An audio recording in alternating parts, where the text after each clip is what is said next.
اعوذ باللہ من الشیطان الرجیم، بسم اللہ الرحمن الرحیم۔ السلام علیکم ڈیئر اسٹوڈنٹ، آپ کیسے ہیں؟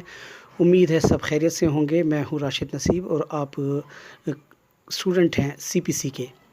تو جیسا کہ آپ جانتے ہیں کہ ہم پڑھ رہے تھے سی پی سی میں آرڈر 1 ہم نے تقریباً پڑھ لیا تھا، لیکن اس کے کچھ رولز باقی تھے تو ان کو آج ہم ڈسکس کریں گے۔ آپ کو یہ پتہ ہے کہ آرڈر 1 جو ہے وہ پارٹیز ٹو سوٹ سے متعلق ہے، کہ ہمیں اس میں پتہ چلتا ہے کہ پلینٹف کون ہو سکتا ہے، اور اس کے علاوہ جو ہے ڈیفینڈنٹ کون ہو سکتا ہے، اور کون کون لوگ جو ہیں پلینٹف بن سکتے ہیں، ان کی اہلیت کیا ہونی چاہیے، اور ڈیفینڈنٹس کیسے کیا ہو سکتے ہیں۔ تو یہ سب کچھ ہم پڑھ چکے، اور آپ کو یہ بھی پتہ ہے کہ ہر سول مقدمے میں 2 ہی پارٹیز ہوتی ہیں، جیسے مدعی اور مدعی، یعنی پلینٹف اور ڈیفینڈنٹ، اور ان کی مکمل ڈسکرپشن کو ہم جو ہے اسی آرڈر کے اندر پڑھ رہے ہیں۔ تو یہ بھی آپ کو پتہ ہے کہ مدعی ایک سے زیادہ بھی ہو سکتے ہیں، جن کو ہم مدعیان کہتے ہیں، اور مدعی علیہ بھی ایک سے زیادہ ہو سکتے ہیں، جن کو ہم مدعی علیہم کہتے ہیں، یعنی پلینٹفس اور ڈیفینڈنٹس۔ آرڈر 1 اور رول 10 کو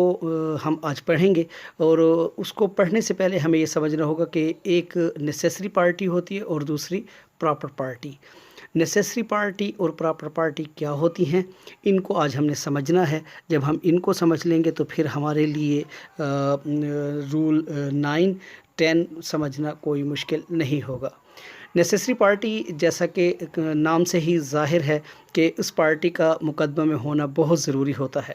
وہ پارٹی جو مقدمے کا حصہ ہوتی ہے، ہونا چاہیے، وہ جو ہے نیسیسری پارٹی ہوتی ہے۔ اگر نیسیسری پارٹی مقدمے میں نہ ہو تو مقدمہ آگے چل ہی نہیں سکتا۔ اس لیے دعویٰ دائر کرنے سے پہلے اس بات کا بہت خیال رکھا جاتا ہے کہ کوئی نیسیسری پارٹی رہ تو نہیں گئی، کوئی فرد ایسا جو کہ نیسیسری ہو وہ رہ تو نہیں گیا۔ اگر وہ خدا نخواستہ رہ جاتا ہے، یا آپ کی پارٹی اس کا جو ہے آپ کے مقدمے کا حصہ نہیں بنتی نیسیسری پارٹی، تو پھر اس میں مقدمے کو آگے چلانا مشکل ہو جاتا ہے، عدالت کے لیے بھی مشکل ہوتا ہے، اور فیصلے میں بھی بہت مشکل ہو جاتی ہے۔ مثلا اب اس کی مثال ہم نیسیسری پارٹی کی یہ دیں گے کہ نیسیسری پارٹی ہو کون سکتی ہے۔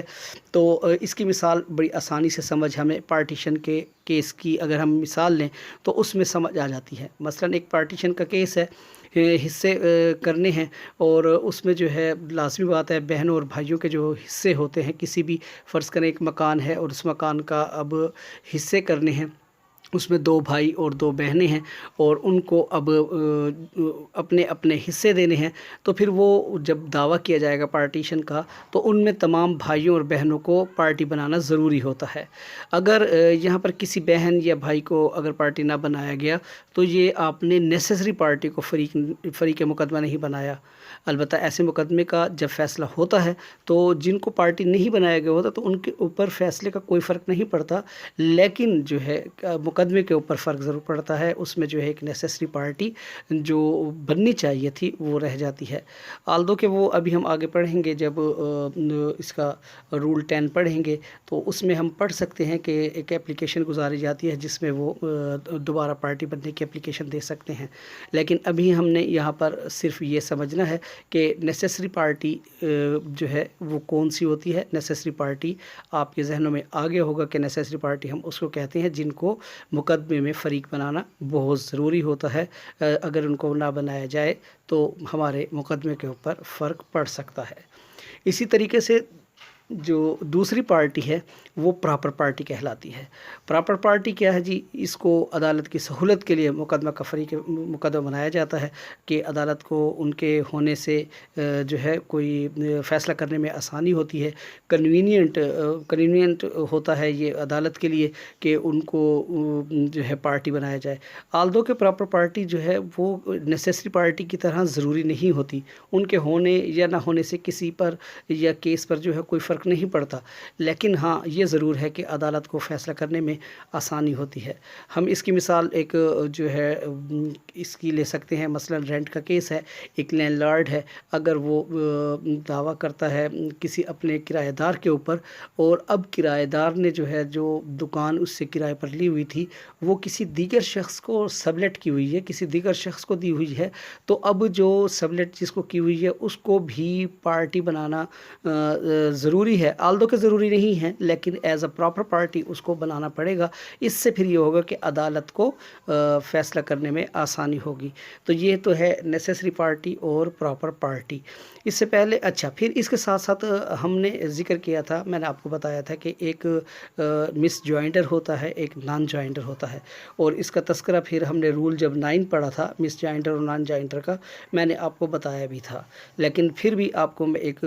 دوبارہ اس کو دہرائے دیتا ہوں کہ آپ کو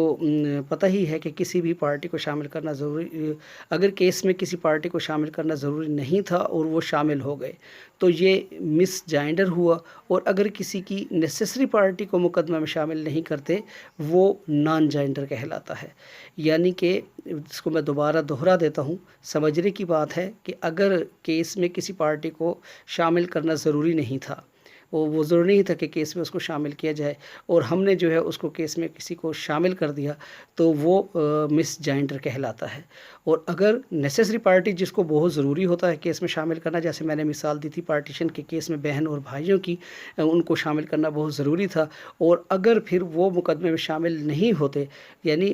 ہماری نیسیسری پارٹی مقدمے میں شامل نہیں ہوتی، تو یہاں پر ٹرمینالوجی استعمال ہوتی ہے، وہ نان جوائنڈر کی ٹرمینالوجی استعمال ہوتی ہے. جب حالات ایسے ہو جائیں یعنی مس جوائنڈر یا نان جوائنڈر ہو تو سی پی سی کا یعنی کوئی ایسے حالات ہو جائیں جو کیس ایسا بن جائے، کہیں پہ جو ہے مس جوائنڈر ہو گیا یا کہیں پر جو ہے نان جوائنڈر ہوا، تو پھر سی پی سی کا آرڈر 1 رول 10 کے تحت جو ہے ایک اپلیکیشن دی جاتی ہے، اور اپلیکیشن یا پھر جو ہے ایڈیشن کے لیے یا پھر ڈیلیشن کے لیے ہوتی ہے. اب ایڈیشن اور ڈیلیشن کی 2 نئی چیز آ گئی، ان کا بھی ہم ابھی تذکرہ کرتے ہیں کہ یہ کیا چیز ہے. یعنی اگر مس جوائنڈر ہوگا، یعنی مس جوائنڈر ہوگا تو اپلیکیشن کے اندر ہم ڈیلیشن سے متعلق جو ہے اپلیکیشن دیں گے کہ اس میں جو ہے فلاں شخص کو جو ہے شامل کیا گیا ہے، غلطی سے شامل ہو گیا ہے، اس کو جو ہے اس میں سے ڈیلیٹ کیا جائے. اور اسی طریقے سے اگر کوئی جب نان جوائنڈر اس میں شامل ہو جائے گا تو پھر درخواست ہم پھر ایڈیشن کی دیں گے کہ اس میں نان جوائنڈر ہوا ہے، ایک فریق مقدمہ بہت ضروری تھا، اس کو شامل کیا جانا بہت ضروری تھا، کہ اس میں اس کو شامل نہیں کیا گیا، تو پھر اس کے لیے ہم پھر ایڈیشن کی درخواست دیتے ہیں. جیسا کہ آپ کو میں نے بتایا کہ یہ دونوں درخواستیں جو ہیں آرڈر 1 رول 10 کے تحت ایڈیشن کی یا ڈیلیشن کی دی جاتی ہیں. امید ہے آپ کو سمجھ آئی ہوگی، لیکن اس سے پہلے کہ میں اپنی بات کو ختم کروں، آرڈر 1 رول 10 کے جو الفاظ ہیں، suit in the name of wrong plaintiff, وہ لفظ لکھے گئے ہیں، اور اس کا ٹیکسٹ ہے کہ where a suit has been instituted in the name of the wrong person as plaintiff, اور where it is doubtful whether it has been instituted in the name of the right plaintiff, the court may at any stage of the suit, if satisfied that the suit has been instituted through a bona fide mistake and that it is necessary for the determination of the real matter in dispute, so to do, order any other persons to be substituted or added as plaintiff upon such terms as the court thinks fit. وہ باتیں جو میں نے آپ کو بتائیں وہ ساری کی ساری اس کے اندر رول 10 میں لکھی ہوئی ہیں. اور اس کا جب ہم رول 10 کا کلاس 2 اس کی دیکھیں تو وہ پھر کیا ہے، کورٹ میں اسٹرائک آؤٹ اور ایڈ پارٹی سے متعلق ہے. یعنی کورٹ میں at any stage of the proceeding either upon or without the application of the either party and on such terms as may appear to the court to be just, order that the name of any party improperly joined, whether as plaintiff or defendant, be struck out, and that the name of any person who ought to have been joined, whether as plaintiff or defendant, or whose absence before the court may be necessary in order to enable the court effectually and completely to adjudicate upon and settle all the questions involved in the suit, be added. Class 3 بھی پڑھ دیں کہ no person shall be added as a plaintiff suing without a next friend or as the next friend of a plaintiff under any disability without his consent. یہ تھا آپ کا role 10 order 1 کا. اور اس میں ہم نے آپ کو جیسا کہ میں نے بتایا کہ اس کے اندر جو ہے آپ کو نیسیسری پارٹی کا پتہ ہونا چاہیے، اسی طریقے سے آپ کو جو ہے پراپر پارٹی کا پتہ ہونا چاہیے، نان جوائنڈر کیا ہیں، مس جوائنٹر کیا ہے، اور جب یہ ہو جاتے ہیں تو پھر اپلیکیشن